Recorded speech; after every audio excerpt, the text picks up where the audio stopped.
আপনাদেরকে সতী রাধিকা মন্দির দর্শন করাবো। সতী রাধিকা মন্দিরের একটি ইতিহাস আছে, খুব সুন্দর। এই যে আপনারা পুকুরের মতো দেখছেন, এটিকে শান্তিযান বলে। কিংবদন্তি মতে বা আমরা যা শুনেছি ছোট থেকে, সে কাহিনী মতে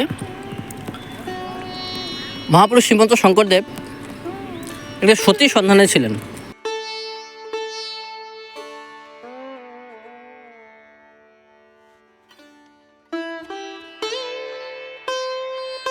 এই বৃক্ষটি আমরা শোনা মতে 1000 বছর পুরনো। দেখুন, পরিবেশটা অতি সুন্দর, একটি প্রাকৃতিক একদম মনোরম পরিবেশ, ঠান্ডা হাওয়া, শীতল পরিবেশ। চলুন একবার আপনাদেরকে সেই মূল মন্দিরটি দর্শন করাই, সতী রাধিকা মন্দিরটি।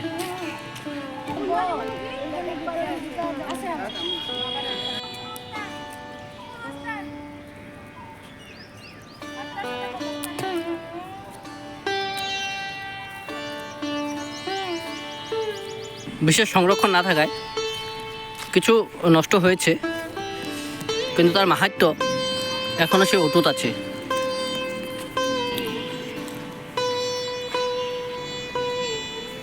ভিতরে একটি মণিকূট আছে।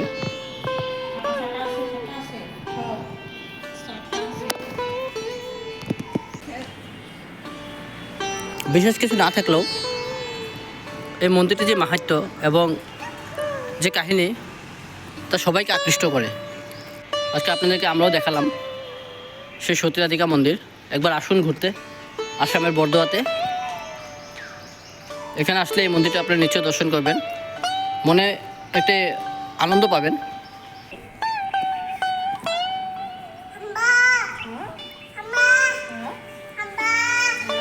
এই যে সতী রাধিকা মন্দির, এই মন্দিৰটো কেনেকৈ স্থাপন হ'ল, তাৰ কাহিনী কি? আজি 575 বছৰ আগৰ কথা। এইটোৱে হ'ল শান্তিযান। এয়া ন? ইয়াত কোনো বিল নহয়, এইটো ব্ৰহ্মপুত্ৰৰ লগত যোগাযোগ আছে। গতিকে সেই 575 বছৰ আগতে ইয়াতে বানপানী হৈছিল। বানপানী হৈ বহু হাজাৰ 1000 মানে ভকত বৈষ্ণৱ ৰাইজে এনেকৈ ভেটা ৰাখিব নোৱাৰা গৈ সমাজে গৈ শংকৰ গুৰুক ধৰিলে যে বাপ এইটো কেনেকৈ ভেটা যায়, আমি ইমান চেষ্টা কৰি ভেটা দি ৰাখিব পৰা নাই। তেতিয়া শংকৰ গুৰুৱে ক'লে যে বোলে এজনী সতী লাগিব। তেতিয়া সতী লাগিব বুলি কওঁতে গোসাঁই বামুণ বহুত আহিল সতী হ'বৰ কাৰণে। কিন্তু শংকৰ গুৰুৱে ক'লে যে মাত্ৰ 3টা কাঠিৰ পলত যোনে আনি তাত ঢালিব তেওঁহে সতী হ'ব। সেই বুলি কোৱাতে 2 মাহ গ'ল, তেনেকৈ নাই, কোনে ভেটিবহে নোৱাৰে। সমাজে বহুত চিন্তা কৰি আছে। তেনেকুৱা 2 মাহৰ পিছত কেইদিনমান যোৱাৰ পিছতে ইফালেদি আহক এইফালেদি টুলুঙা নাৱত উমানন্দ আৰু ৰাধিকা, উমানন্দ আৰু ৰাধিকা ইফালে সমাজ 1000-1500 মানুহ গোট খাই আছে। তেতিয়া উমানন্দই শেৱালি জাল মাৰি আহি আছে, ৰাধিকাই বঠা মাৰি আহি আছে। আহি থকা দেখি পেলাই ৰাধিকাই ক'লে, স্বামী ইমান সমাজ কিহৰ কাৰণে? তেতিয়া ক'লে, এই নকবি, শংকৰ গুৰুৱে বোলে সতী বিচাৰিছে। তেতিয়া ৰাধিকাই ক'লে, কিয় মই হ'ব নোৱাৰিম নেকি?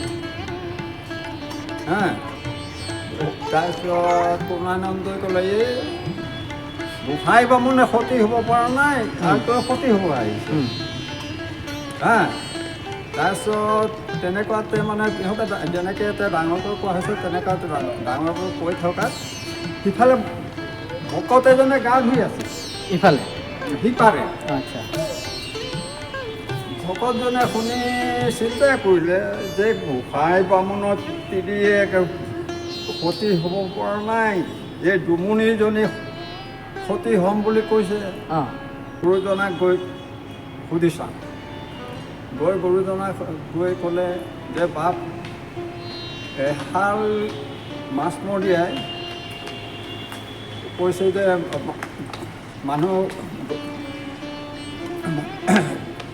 মানুহগৰাকীয়ে কৈছে যে মই সতী হ'ব পাৰিম। তেতিয়া শংকৰগৰাক মাতিলে, বোলে মাতি আনাচোন, সোধা যাক।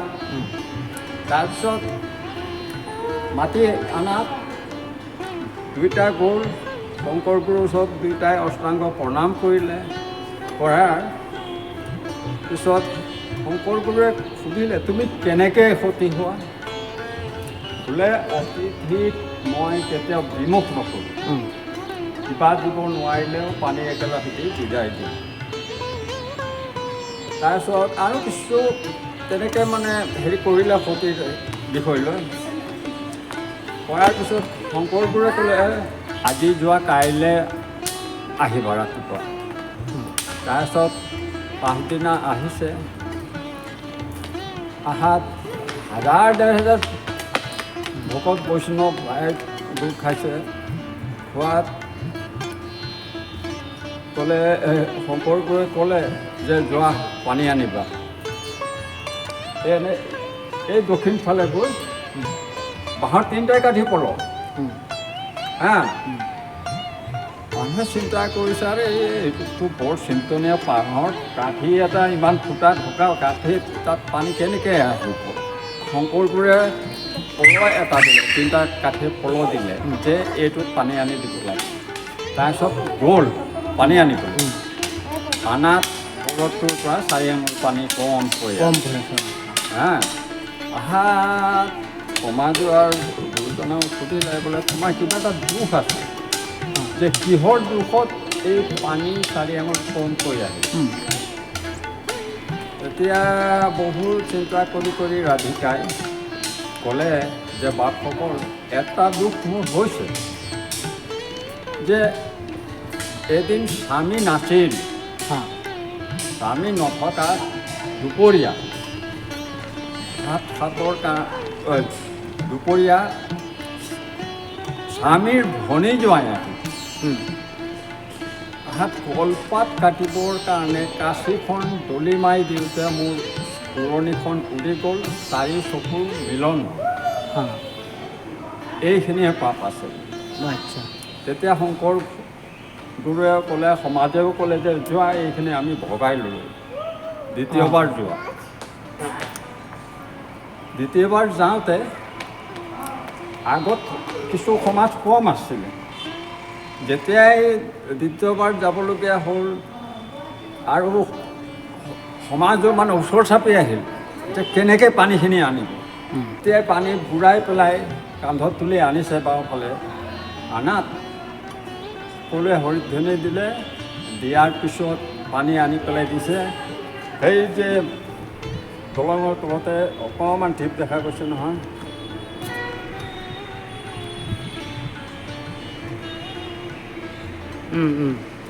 সেইখিনিতে আনি ঢালিলে। ঢালি পানীও ঢালিলে, মাটিও ঢালিলে, আৰু গোটেই 1000-1500 মানুহে মাটি দিয়াত সেইদিনাৰ পৰা বানপানী মানে বন্ধ হ'ল। আৰু আজিও যদি কেতিয়াবা বানপানী হয়, সেই থানৰ পৰা প্ৰসাদ দান দিলে এতিয়াও কমে। মই ধৰ ইয়াত বৈষ্ণৱ আতৈ বুলি ক'লেহে মানুহে চিনি পাব। বৈষ্ণৱ আতৈ একজন বৈষ্ণৱ আতৈ, ওনার থেকে সম্পূর্ণ কাহিনীটা জানলাম। তিনি আসামিজে বললেন, তাই আপনাদেরকে আমি থুলমুল করে বলে দিই। এই যে আপনারা দেখতে পাচ্ছেন আমাদের পিছনে যে পুকুরটি, এটি ব্রহ্মপুত্রের সাথে জড়িত আছে। এখানে খুব ফ্লাড হতো। সে ফ্লাড রাখতে না পেরে গাঁয়ের যত লোক ছিল তারা এখানে মহাপুরুষ শ্রীমন্ত শঙ্করদেবের কাছে এসেছেন। সে নিবেদন করলেন যে কীভাবে এই ফ্লাড, যে ব্রহ্মপুত্র প্রত্যেক বছর যে ফ্লাড হয়, ফ্লাড এখানে আটকানো যায়। তাতে মহাপুরুষ শ্রীমন্ত শঙ্করদেব বললেন যে কোনো সতী যদি কোনো সতী মাটি নিয়ে যে চালুন, এই চালুনের যে জল তুলে যদি এখানে ভেটা দিতে পারে, তবে ফ্লাড বন্ধ হবে। তারপর সারা গ্রামের লোক আসলো, কিন্তু কেউ সে জল উঠে আনতে পারলো না এখান থেকে, চালুন থেকে জল নিচে পড়ে যায়। তখন এই জান দিয়ে মাছ যে মারে, মাছ মারা এক পরিবার লোক, পূর্ণানন্দ এবং রাধিকা, তারা এই পুকুরটি দিয়ে নৌকা নিয়ে যাচ্ছিলেন মাছ ধরার উদ্দেশ্যে। এখান থেকে 6 কিলোমিটার দূর কুবাইকাটা নামে একটি জায়গা আছে, সেখানে ওনাদের ঘর ছিলেন।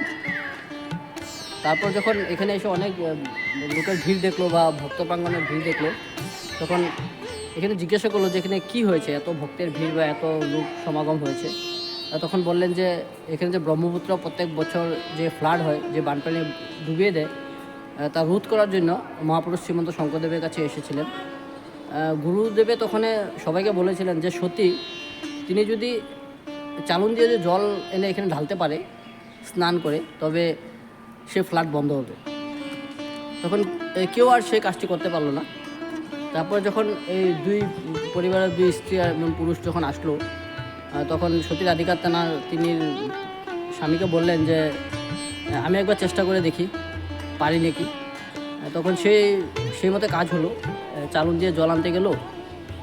তখন 4 আঙুল জল ওই যে চালুন বানানো ছিল তাতে কম ছিল, এটা হয়তো বাঁশের কিছু একটা পাত্র বানিয়েছিল। তারপর যখন মহাপুরুষ শ্রীমন্ত শঙ্করদেব বললেন যে 4 আঙুল জল কম কেন হলো, তারপর বললো যে হ্যাঁ, একবার একটা ইনসিডেন্ট হয়েছিল, একটা ঘটনা ঘটেছিল। যে একবার ওনার ভগ্নিপতি যখন এখানে এসেছিলেন, তখন স্বামী গৃহে ছিলেন না। তখন কলাপাতাতে ভাত দেওয়ার তখন রীতি ছিল। কলাপাতাতে যখন ভাত দিতে গিয়েছেন, তখন যে দাও দিয়ে কাটতে গিয়েছিলেন, সেই দাওটা ধরতে গিয়ে যে মাথার যে কাপড় দেওয়া থাকে সেটা পড়ে গেল, এবং দুজনের চোখে চোখ পড়েছিল। সেই কতটুকু পাপ হয়েছিল। তখন মহাপুরুষ শ্রীমন্ত শঙ্করদেব বললেন, আচ্ছা তোমার সেতটুকু পাপ আমরা সবাই মিলে এখানে ভাগবতরা করে নিচ্ছি, এখন আবার একবার চেষ্টা করে দেখো। তখন আবার গেলেন, স্নান করলেন। স্নান করে যখন হরি নামে সবাই মুখরিত হলেন, এখানে হরিধ্বনি চলছে। তারপর যখন সেখান থেকে চালুন দিয়ে জল উঠালো, আর সেখান থেকে তখন আর জল পড়লো না। পরে যে বৃষ্টি আপনাদেরকে দেখালাম একটু আগে, ঠিক সেই জায়গাটিতে নিয়ে সেই জল ঢেলে দেওয়ার পর তারপর থেকে আর কখনো এখানে ফ্লাড হয়নি। আর এখনও যদি ফ্লাড হয়, তবে যে বর্ধা যে মুখ্য স্থান আছে, সেখান থেকে যদি প্রসাদ এনে এখানে দিলে এখন সেই ফ্লাড বন্ধ হয়ে যায়। তারপর থেকে এই স্থানটিকে সতী রাধিকার নামে এই মন্দির বানিয়ে দেওয়া হয়েছে। সেখান থেকে যত ভক্ত বর্ধা থানে আসেন, সবাই এখানে এসে ওনার চরণ স্পর্শ করে আশীর্বাদ নেন। এই তখন থেকে এখন পর্যন্ত সেই রীতি চলছে, সেই প্রথা চলছে। ভালো লাগলো এখানে আপনারাও আসেন, আপনাকেও ধন্যবাদ দিচ্ছি। ওনাকেও আমরা ধন্যবাদ জানালাম সেই কাহিনী আমাদেরকে বলার জন্য। আসুন একবার ঘুরুন, খুব শান্ত পরিবেশের মাঝে আপনারা ভালো লাগবে, খুব শান্তি পাবেন মনে। আসুন একবার এখানে ঘুরে যান। আমাদের বর্ধা ট্যুরের ব্লগটি আজকে এখানে শেষ করলাম। দোল মন্দির দর্শন করে এবং তারপর মহাপুরুষ শ্রীমন্ত শঙ্করদেবের যে জন্মস্থান, যে বর্ধা একটি পবিত্র পুণ্যভূমি, তা দর্শন করলাম। দর্শন করে এসে এই সতী রাধিকা মন্দির দর্শন করলাম, যার ইতিহাস, যার কাহিনী আপনাদেরকে বললাম। এখন ফিরে যাওয়ার পালা, তাই আপনাদের সবাইকে ধন্যবাদ জানালাম। ধন্যবাদ জানিয়ে সবাই থেকে এখন বিদায় নিলাম। সবাই ভালো থাকুন, সুস্থ থাকুন। আর যদি আমার চ্যানেলে নতুন, তবে চ্যানেলটিকে সাবস্ক্রাইব করে দেবেন, পরবর্তী এরকম বিভিন্ন জায়গার ভিডিও পাওয়ার জন্য। তাই সবাই সুস্থ থাকুন এবং আমাদের পাশে থাকুন, পণ্ডিত ফ্যামিলি ব্লগের পাশে থাকুন। সবাইকে ধন্যবাদ জানিয়ে আজকে ব্লগটি এখানে সমাপ্ত করলাম। ধন্যবাদ।